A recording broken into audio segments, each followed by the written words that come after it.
En 61, on avait aussi eu à cœur d'atteindre autant de gens possible. Et puis, on s'est dit, la radio, c'est sans doute le moyen, dans ce temps-là, pour pouvoir propager le message de l'Évangile.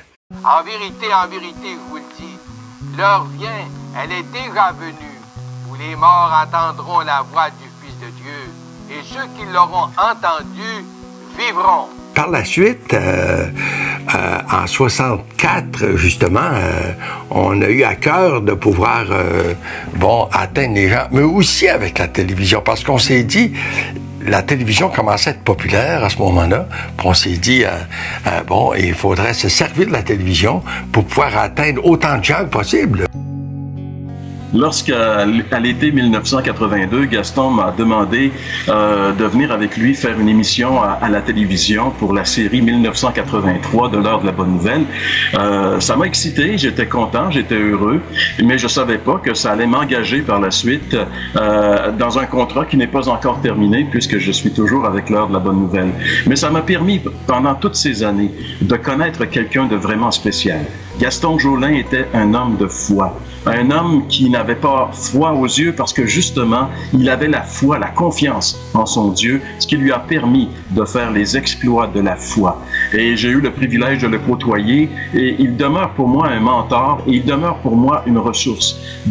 Souvent, ça m'arrive d'être confronté à certaines situations et des fois, je me dis qu'est-ce que Gaston ferait à ce moment-là et je vais dans cette direction. Il demeure une inspiration pour moi et je pense qu'il demeure une inspiration pour beaucoup de personnes. Gaston, tous ceux qui l'ont côtoyé se souviennent de lui et il a laissé une marque vraiment indélébile dans la vie des gens. C'est pour ça que j'aimerais remercier le Seigneur d'avoir permis que je puisse avoir ce privilège de travailler avec lui pendant toutes ces années. Combien parmi vous qui m'écoutez présentement avez fait l'expérience de la conversion en vous engageant avec le Seigneur pour marcher avec lui dans l'obéissance de sa parole? Dieu a tant aimé le monde. Qui peut mesurer la grandeur, l'immensité de l'amour de Dieu pour l'homme? Il a donné son Fils unique, c'est-à-dire... J'aimerais aujourd'hui rendre un hommage à mon frère et ami Gaston Jolin. Ce gars-là est parmi les 4-5 personnes comme chrétiens que j'ai rencontrés qui m'ont laissé vraiment un impact dans ma vie. J'ai beaucoup aimé ce gars-là. C'est un gars qui était simple, c'est un gars qui était authentique, qui était sincère. Son amour pour le Seigneur était communicatif. Son amour pour l'Évangile m'a même aidé à développer ma vision comme évangéliste. Et un jour, j'ai rencontré un gars qui était un professeur de philo au cégep. Et puis, il connaissait Gaston de par la télé. Et puis, il m'a dit, ce gars-là était authentique, il était sincère, il était vrai. Alors, ça l'a marqué, ce gars-là. Mais s'il y a quelqu'un qui a été marqué, c'est bien moi. Jamais j'oublierai quand on se rencontrait, comment on se serrait dans nos bras mutuellement.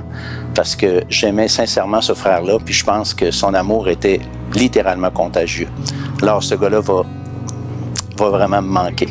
La vie commence lorsqu'on vient à Jésus tel qu'on est. On a besoin de recevoir par la foi Jésus dans nos cœurs afin de vivre de sa vie. Cette vérité souligne la nécessité de s'ouvrir à la parole de Dieu pour entendre la voix de Jésus. Seriez-vous prêt aujourd'hui, cher ami, de venir à Jésus et justement de le prendre au mot, d'être prêt à le prendre au mot? Il peut sauver parfaitement.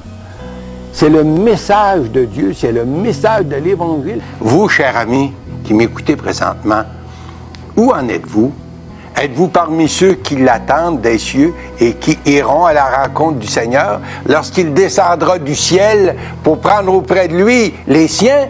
Aujourd'hui, il fait appel à tous en disant « Voici, je me tiens à la porte et je frappe. Si quelqu'un entend ma voix et m'ouvre la porte, j'entrerai chez lui. » Le chemin véritable qui mène au bonheur, au pardon, à la paix du cœur et à la joie de vivre se trouve seulement en Jésus et pas ailleurs.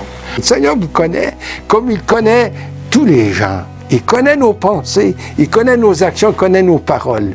Et, cher ami, même si on n'est pas des brigands, même si on n'est pas comme ce meurtrier qui était là près du Seigneur à la croix, tous, chacun d'entre nous, vous, moi, on a tous commis des fautes.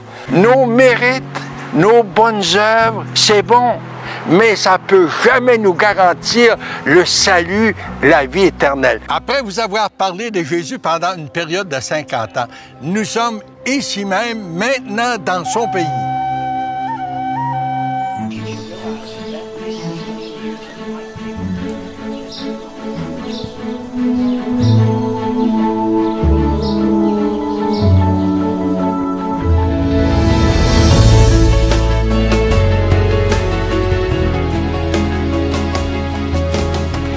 Que le Seigneur vous aide à le faire pour sa plus grande gloire, puis pour justement le bonheur puis la paix que vous avez besoin dans votre vie.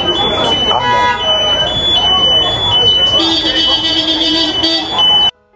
Quel effet ça vous fait d'être là 50 ans plus tard, de participer à cette émission?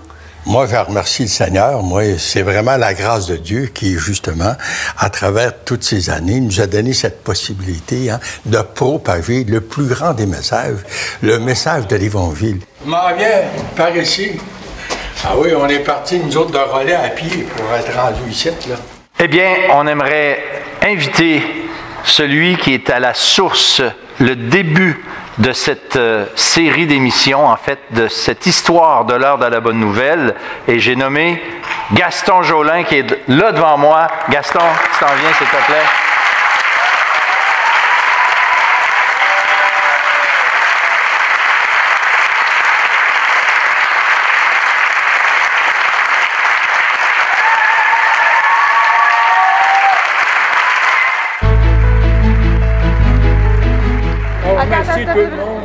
Il va sauter, là. Okay. Ben oui. Vas-y, un beau bonjour. Il tient ça, lui. Un beau bonjour là, à tout le monde ici. Et puis on espère que tout le monde va prendre à cœur ce défi. Prêche la parole, prêche l'Évangile. C'est l'affaire de tout le monde. C'est vrai, de tout le monde. Puis on doit s'impliquer à partager le message de l'Évangile. Le message de l'Évangile, c'est le Christ lui-même. Puis les gens ont besoin de le connaître intimement. Ça va? Bon, bien alors, puis là, puis là, ça commence avec Luc, là. Il est là.